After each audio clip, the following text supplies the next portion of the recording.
পরিবারের দায়িত্বভার, ক্যারিয়ার নিয়ে দুশ্চিন্তা, মানসিক চাপ, অনেকগুলো স্বপ্ন, অতিরিক্ত চিন্তাভাবনা, পড়ে যাওয়া, উঠে দাঁড়ানো, আবার পড়ে যাওয়া, তারপর আবার উঠে দাঁড়ানো, একবার না বারবার হেরে যাওয়া। কিন্তু তারপরও ছেলেটির মন বলেছিল একদিন সব ঠিক হয়ে যাবে। অনেক চাপের মধ্যে ছিল ছেলেটি। বাড়ির লোকেরা প্রেশার দিত শিক্ষকরা, এমনকি নিজের আত্মীয় স্বজনরাও তাকে অনেক কথা শুনতো। অনেক চাপের মধ্যে তাকে থাকতে হতো, কারণ ছেলেটি ছিল বাকি 8 থেকে 10 জনের মতো একজন অ্যাভারেজ স্টুডেন্ট। কিন্তু তার পরিবার পরিজন তার কাছ থেকে অনেক হাই এক্সপেকটেশন রাখতো। তারা তার থেকে টপারের মতো রেজাল্ট আশা করতো, আর এই ব্যাপারটি তাকে অনেক পেরেশানির মধ্যে রাখতো। একদিন রাতে সে যখন তার রুমে ঘুমানোর জন্য গেল, তখন তার বাবা তার ঘরে রাগান্বিত হয়ে আসে। তারপর ছেলেটির মোবাইল ফোনটি হাতে নিয়ে সজোরে একটি আছাড় মারে, আর মোবাইল ফোনটি ভেঙে পুরোপুরি তছনছ হয়ে যায়। আর এসবের কারণ ছিল ছেলেটি তার পরীক্ষার রেজাল্ট কার্ড তার বাবার কাছ থেকে লুকিয়ে রেখেছিল। কিন্তু হঠাৎ করে তার রেজাল্ট কার্ডটি তার বাবা খুঁজে পেয়ে যায়, আর তখনই পুরো পরিবার আগুন লেগে যায়। পরিবারের প্রত্যেক সদস্য তাকে মন ভরে কথা শোনায়, কারণ কিছুদিন পরে তার সেমিস্টার ফাইনাল। সে পরীক্ষায় যদি রেজাল্টের একটু 19-20 হয়, তাহলে তার আর পাশ করা লাগবে না, আদুই হয়ে আবার ওই একই ক্লাসে পড়তে হবে। ছেলেটি যে পড়াশোনা করতো না তেমনটা নয়, ছেলেটি ঠিকই পড়াশোনা করতো, কিন্তু কিভাবে সঠিক ও স্মার্টভাবে পড়াশোনা গুছিয়ে করতে হয় সেটা সে জানতো না। তাই ছেলেটি একটি কোচিং করার সিদ্ধান্ত নেয়, আর সেখানে তার সাথে পরিচয় হয় নীরব নামের এক বড় ভাইয়ের সাথে। নীরব ভাই মূলত সেখানকার একজন গাইড টিচার ছিলেন। তিনি ছিলেন তার সময়ের সবচেয়ে রেকর্ড মার্কস নিয়ে পাশ করা এক ছাত্র। আর নতুন নতুন পরিচয় হওয়া নীরব ভাই তাকে তেমন কোনো পরিবর্তনের কথা না বলে বরং ছোট ছোট কিছু পরিবর্তন আর কিছু ট্রিক্স শিখিয়ে দিল, যেগুলো তার একাডেমিক লাইফের মোড়টাই ঘুরিয়ে দিয়েছিল। আগের পরীক্ষায় সে যেখানে 57% মার্কস পেয়েছিল, তার পরের পরীক্ষায় সে 96% মার্কস পেয়ে সকলের মুখ বন্ধ করে দিয়েছিল।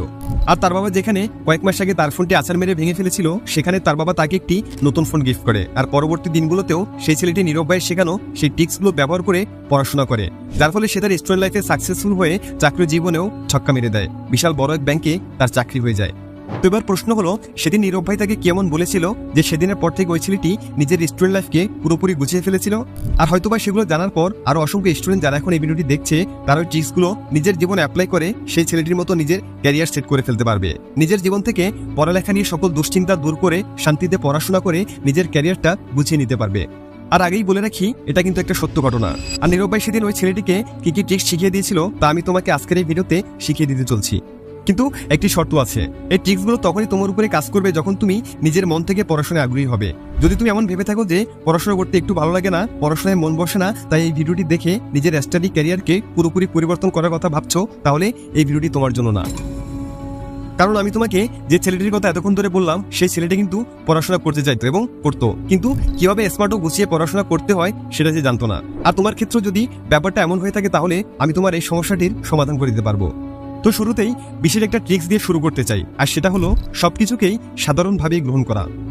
দেখো, সবকিছুতেই হুটার সিদ্ধান্ত নেওয়া কিংবা হঠাৎ করে উত্তেজিত হয়ে যাওয়া যেমন উচিত না, ঠিক তেমনি পড়াশোনা নিয়ে খুব বেশি হাই উতাস করাও ভালো কিছুর লক্ষণ না। যদি তুমি এমনটা ভেবে থাকো যে নিজের পুরো রুমে বইগুলো ছড়িয়ে ছিটিয়ে রেখে এখান থেকে একটু ওখান থেকে একটু পরে নিজের চাপ কমিয়ে ফেলবে, তাহলে তোমার ধারণা পুরোপুরি ভুল, বরং এটি তোমাকে আরো অস্থির করে তোলে। দেখো, পড়াশোনা হলো খুব সাধারণ একটা বিষয়, আর ব্যাপারটাকে তোমরা খুব বেশি কমপ্লিকেট করে তোলো। যেটা সাধারণ, যেটা সিম্পল, সেটাকে কমপ্লিকেটেড করার কোনো মানেই হয় না। সবসময় একটা কথা মাথায় রাখবে যে তোমার পড়াশোনা করার উদ্দেশ্যটা কি, কেন তোমাকে পড়ালেখা করতে হবে। যেটা তুমি পড়তে চাও সেটা কতটা ইন্টারেস্টিং, সেটা পরে তুমি কি শিখতে পারবে, কতটা শিখতে পারবে, কোন বিষয় শিখতে পারবে।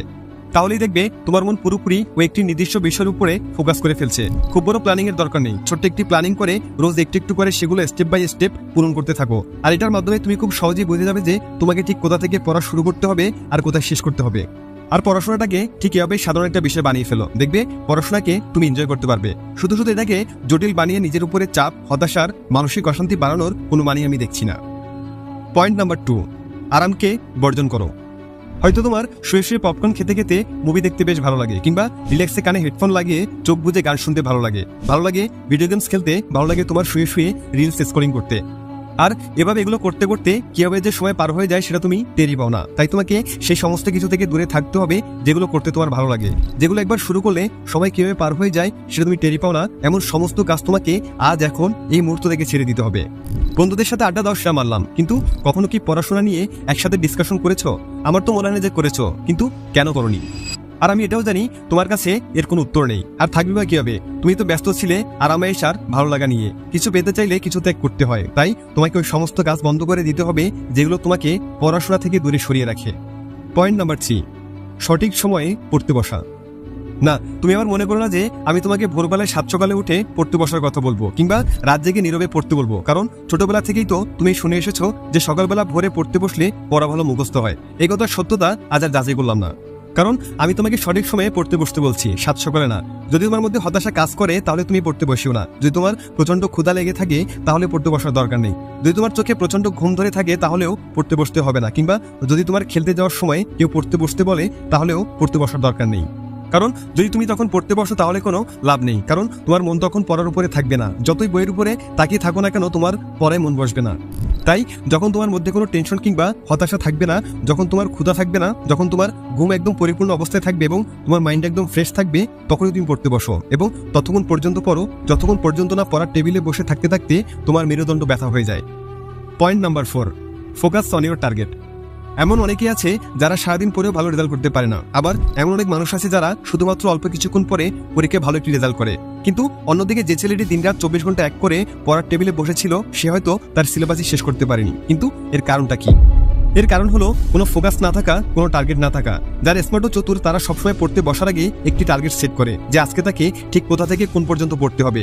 আর পড়তে বসার আগে এই ধরনের টার্গেট সেট করে পড়তে বসলে নিজের ভেতর একটি চ্যালেঞ্জ কাজ করতে শুরু করে যে হ্যাঁ, আমি এই সময়ের মধ্যে এতটুকু পড়া শেষ করে ফেলতে পারবো। তাই সবসময় পড়তে বসার আগে একটি টার্গেট সেট করে নাও।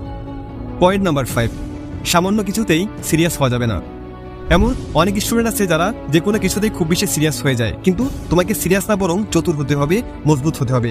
কে বলেছে যে ক্লাসের ফার্স্ট বেঞ্চাররা পরীক্ষায় সবসময় ভালো রেজাল্ট করে আর লাস্ট বেঞ্চাররা খারাপ রেজাল্ট করে? ব্যাপারটা একদমই ভুল, কারণ আমি নিজে তার প্রমাণ পেয়েছি। আমার কিছু বন্ধু বান্ধব ছিল যারা সবসময় ক্লাসের লাস্ট বেঞ্চে বসে আড্ডাবাজি করতো, বাইক নিয়ে ঘুরে বেড়ানো, এমনকি প্রেম করা সহ যাবতীয় সমস্ত কিছুতে তারা নিজেকে জড়িয়ে রাখতো। কিন্তু পরীক্ষার পর দেখা যেত ক্লাসের ফার্স্ট বেঞ্চারদের থেকেও তার রেজাল্ট ভালো হয়েছে। এই সমস্ত কিছুর পরেও ফার্স্ট বেঞ্চে বসা ছেলেগুলোর থেকে আমার বন্ধুর মার্কস বেশি। তাই কে কি বললো এগুলো নিয়ে সিরিয়াস না হয়ে চুপচাপ নিজের কাজ করতে থাকো, দেখবে সবাই তোমার রেজাল্টের মাধ্যমে যার যার উত্তর পেয়ে গেছে। এবার আসা যাক আজকের ভিডিওর সর্বশেষ 6 নম্বর পয়েন্টে, আর সেটা হলো তোমাকে ঠিক কি কি পড়তে হবে। ছোট্ট একটা উদাহরণ দিচ্ছি। তোমার পরীক্ষার সিলেবাসে দেখতে পেলে কোন একটা অধ্যায় থেকে পরীক্ষায় 30% প্রশ্ন আসার চান্স আছে আর কোনোটায় প্রশ্ন আসার চান্স আছে 10%। এবার বলো, পড়ার টেবিলে পড়তে বসলে তুমি কোনটা আগে শেষ করতে চাইবে কিংবা কোন অধ্যায়টা আগে পড়া শুরু করবে? অবশ্যই যে অধ্যায় থেকে প্রশ্ন আসার সম্ভাবনা বেশি সেটাই, তাই না? যদি উত্তরে হ্যাঁ হয়ে থাকে তাহলে এখনই তোমার সিলেবাসটি হাতে নিয়ে ভালো করে সেটির মানবন্টন ও অধ্যায়গুলো দেখে নাও। তারপর গভীরভাবে চিন্তা করো যে কোন অধ্যায় থেকে ঠিক কি কি প্রশ্ন আসতে পারে, তারপর সেগুলো পড়া শুরু করো। কিন্তু তুমি যদি এটা না করে গণহারে বইয়ের একেবারে শুরু থেকে শেষ পর্যন্ত পড়া শুরু করো তাহলে কখনোই তুমি তোমার কাঙ্ক্ষিত লক্ষ্যে পৌঁছাতে পারবে না। তো বন্ধুরা, আজকের এই ভিডিওতে তোমাকে যে 6টি ট্রিক্স শিখিয়ে দিয়েছি সেগুলো অবশ্যই একবার অ্যাপ্লাই করে দেখো। তবে হ্যাঁ, শুরুতে এটা বলেছিলাম অবশ্যই তোমাকে মন থেকে পড়ার জন্য আগ্রহী হতে হবে। তারপর আমিও দেখব কি করে তোমার রেজাল্ট খারাপ হয়। বেস্ট অফ লাক, এখনই শুরু করে দাও। তোমার জন্য অনেক অনেক শুভকামনা জানিয়ে আজ বিদায় নিচ্ছি।